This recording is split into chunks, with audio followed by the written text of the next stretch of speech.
Hey everybody, I'm Paige Goehner, and I just want to take a minute to say thank you for tuning in to the JA conference this year and for decorating with me. Although the conference is virtual this year, I have something super fun and festive planned that you and your whole family can do and enjoy while you watch some of the amazing programming that I know the Arthritis Foundation has for you. Today, we will be making a beach cupcake cake. Now, if you've never heard of what a cupcake cake is, it's where you take individual cupcakes and you put them together on a board into a shape and you decorate them with frosting and whatever kind of decorations you want, and it looks like an actual cake at the end, but you can pull it apart one cupcake at a time. So right here I have 24 chocolate cupcakes baked. You'll only need about 18 of them for this cupcake cake, and they do not have to be chocolate. Whatever your favorite kind of cupcake is, make those. You like vanilla? Make vanilla cupcakes. Confetti? Confetti cupcakes. I just happen to do chocolate because those are my favorite. Now, we will be working on the frosting. Now, you can use canned frosting in a pinch, but right now I will be showing you how I make my homemade frosting. What you will need first is 2 sticks of softened salted butter. Now, all the recipes online may say use unsalted butter.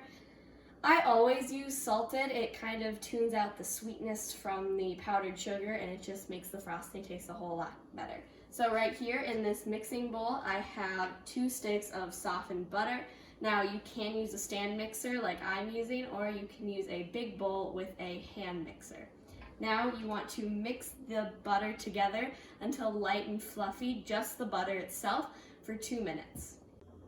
So now that it's been 2 minutes and my butter has been whipping in my stand mixer, it now looks like this. It's very light, it's very fluffy, and now it's time to add our powdered sugar. So now in this bowl I have 4 cups of powdered sugar. And if you need to increase or decrease this batch of frosting, depending on how much you use for the cake, for every stick of butter you use 2 cups of powdered sugar. So if I have 2 sticks, 2 times 2 is 4, so I'm using 4 cups of powdered sugar. So you just want to dump all of that into the butter and beware of the powdered sugar cloud, because this will happen and you just don't want to get too close to it. So now that all of our powdered sugar is in our mixing bowl, you want to mix this lightly on a low speed. Do not immediately turn it up to 10 or else there will be consequences for your kitchen counter. So, just lightly turn on your mixer and let it mix until it starts to come together just a little bit. So now we've been mixing our butter and our powdered sugar together for a little bit, and it's starting to look a little sandy, and the butter and the powdered sugar are starting to come together and form little clumps. So now it's time to add the last of our ingredients. So in this little ramekin, I have about 3 tablespoons of half and half. Now you don't have to use half and half, you can use heavy whipping cream or milk. I just happen to use half and half because it's both of them together and it's kind of the best of both worlds. I also have about a teaspoon of vanilla extract in here and about a 1/4 teaspoon of salt. So you just want to pour that in to your butter and powdered sugar, and you want to mix that until it starts to come into a frosting-like consistency. Now, once it gets to that point, continue to mix it. Just mix it for about 5 minutes until it's very white and light and fluffy. And if your frosting seems to be a little bit dry, like you didn't add enough half and half or milk or liquid, then you want to add a little bit more until it starts to come together. Or if it's too wet, like you added too much liquid, add a little bit more powdered sugar, about a half a cup at a time, until it starts to come together. Now that our frosting is the perfect consistency, it's nice and light and fluffy, you want to take your whisk and just sort of hit it against the side of the bowl so that all the frosting caught in the whisk is knocked off. So now we just want to put this to the side just for a few minutes, and now what we're going to do is take a little spatula, scrape down the sides, make sure everything's in the bowl, and then you just want to kind of spread the frosting out around the bottom of the bowl, and you want to take your spatula and sort of divide it into 1/3 and 2/3 of your frosting, and you want to take the smaller bit of it and take your spatula, and right here I have a piping bag in a little jar. And to do that, you just open up your piping bag and kind of stick your hand through it, and then put it in the jar and wrap the edges around the side of the jar. Now, if you don't have piping bags, that is a-okay, perfectly fine. That's just what I'm using because it's a little bit easier for me to control, but you can always do this with a Ziploc bag. Just take a Ziploc bag and open it, and then do the same process that I did with putting it in the cup. And when all of your frosting is in there, just cut one of the corners off of the bag, and you can use it just like a piping bag. So I'm going to take this little bit of white frosting, and I'm just gonna put it in the bag to save it because we will be dyeing the rest of this frosting blue. Now that we have filled our piping bag, we want to lift the edges off of the side of the jar and shake it down just a little bit to get the extra frosting to the bottom of the bag. Now you want to do the same thing for the Ziploc bag. Pull the ends up. You can seal it if you want. That's why there's kind of an advantage to using a Ziploc bag so you don't get frosting squeezing out of the top all the time. But you want to do the same thing, and then you just want to cut the tip or the corner off of your bag and just set it aside. Now we will be dyeing the remainder of this frosting blue. So you can either use regular blue food coloring, like the liquidy stuff, or you can use gel food coloring, which is what I'm using here. And you just want to take it and kind of squeeze a healthy amount of food coloring on there. And then you want to take your whisk from earlier and pop it back on and whisk until all the food coloring has come together with the white and it's all one solid color. And if you need it to be a little bit darker, just add a little bit more food coloring.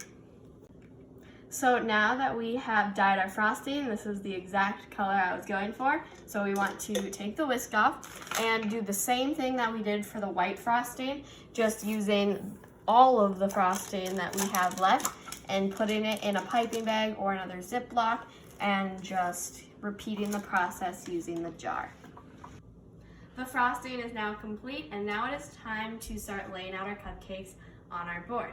So you want to take 18 of your cupcakes. I have 24, so I'll have 6 left over. But you just want to take them and begin to lay them out on your cupcake board. Now they don't have to be perfectly set the first time, because what you want to do is when you have all of your cupcakes set and ready to go, you want to take a little bit of your frosting and put it down, put a little tiny dollop on the bottom of each cupcake before you stick it down so that it stays in place while you're frosting it and putting all the decorations on. So you just want to repeat that for all of your 18 cupcakes. Now that we have laid out all of our cupcakes on our cupcake board, it is time to start piping our frosting. So you want to take your white frosting in your piping bag and you want to do squiggly lines just like that over 9 of your 18 cupcakes. So over half of your cupcakes, you want to pipe the white frosting. This is where your graham cracker sand will go. Now on the other 9, take your blue and do the same thing and just pipe the squiggly lines all over the other 9 cupcakes.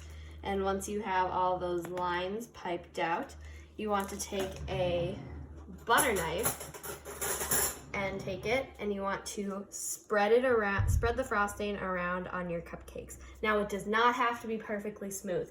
The white stuff, it doesn't really matter if it's perfectly smooth or not because it's all going to be covered by graham cracker sand. And for the blue stuff, also does not have to be perfect because the more ridges, they can be like waves and it'll look just like an actual beach. So you just want to take your butter knife and just spread it and use it to spread the frosting along all of your cupcakes and repeat for all of them. Our cupcakes are completely frosted now, this is what they should look like. And the white is pretty smooth, but if you see on the blue side, I've been a little bit more deliberate in picking up the knife as I smooth it to create these little waves, just like the actual ocean. For the white side over here, I did mention graham cracker sand earlier, and that's what we will be covering it with. So in this bag, I have one package of just graham crackers and 2 chocolate sandwich cookies crushed up in the bag to resemble sand. Now, the way I crushed them up was just by taking a rolling pin and just whacking them against my counter. It's a great anger management technique if you're ever frustrated. And I did mention chocolate sandwich cookies. Now, I added those in there to kind of resemble the depth that sand has. They're completely optional. I just added them to make it look a little bit more realistic. So what you want to do is just open your bag, and you can just take handfuls of it at a time and sprinkle it over the white side of your cupcake cake, and just kind of pack it down and spread it over until you cannot see any more white. We have now spread all of the graham crackers over the white side of the cupcake cake, and it's starting to look a little bit more like a beach. Now, I do want to mention, if you do not want to make a full-on cupcake cake, which is kind of big, and you just want to make individual beach cupcakes, that totally works. So take your leftover blue frosting and sort of do kind of like a squiggly line around the whole cupcake, and take another butter knife and just sort of spread it around. And again, you want to be kind of deliberate with picking up your knife and having it not be perfectly smooth on one half of your cupcake. So this half I want to be a little bit more wavy because that's going to be my blue beach side. And then on the other side, take some more of your graham cracker sand and just sprinkle it over the top and pack it down. And it will be a little messy, but you can always clean that up. So now that we have this, we're just going to set this aside, and we are going to decorate it along with our cupcake cake. This next part is probably the best, and personally my favorite part of this whole process, is candies and decorations. So right here I have some crushed up blue suckers, and we're just going to take these and sprinkle them around the border between the graham cracker side and the blue side, and it kind of looks like a nice little shiny border, and the stuff that falls onto the graham cracker side looks like waves crashing onto the beach. Once we have those all laid out, over here on this plate we have a variety of various gummy candies that you can find at any local store or gas station. So right here I have these sour belt gummy strips that are cut into thirds, and we're just going to lay that on the graham crackers like a beach towel. We also have these little cocktail umbrellas that you'll find in a little drink, and you just want to stick that right above it so that our little gummy person can have a little bit of shade while he's tanning on the beach. Now for the ocean side, we have the same little gummy people in their little lifesavers, and they're just bopping around. They're floating throughout the ocean. They're having a pretty good time. And oh gosh, they see some dolphins swimming in the ocean. We also have some little seahorses that you can just kind of stick upright, or you can lay them down. And a little turtle climbed onto the beach. We also have some little gummy fish that you can do the same thing with. You can just kind of sit them like that, and they'll look like they're swimming through the ocean. Now, whatever candies you have, repeat this process until you are happy with both sides of your beach. And there you have it. We have finished our beach cupcake cake, and what I love about this is that you can be creative and use your imagination, and there is no right or wrong way to do it, so whatever you think looks best works. I would like to say thank you to everybody at the Arthritis Foundation who's worked so hard to make the JA conference interesting for us this year, to keep us connected in these uncertain times. I hope you all enjoyed watching this and decorated along with me. I hope you and your family are well, and I hope to see all of you next year in person at the JA conference.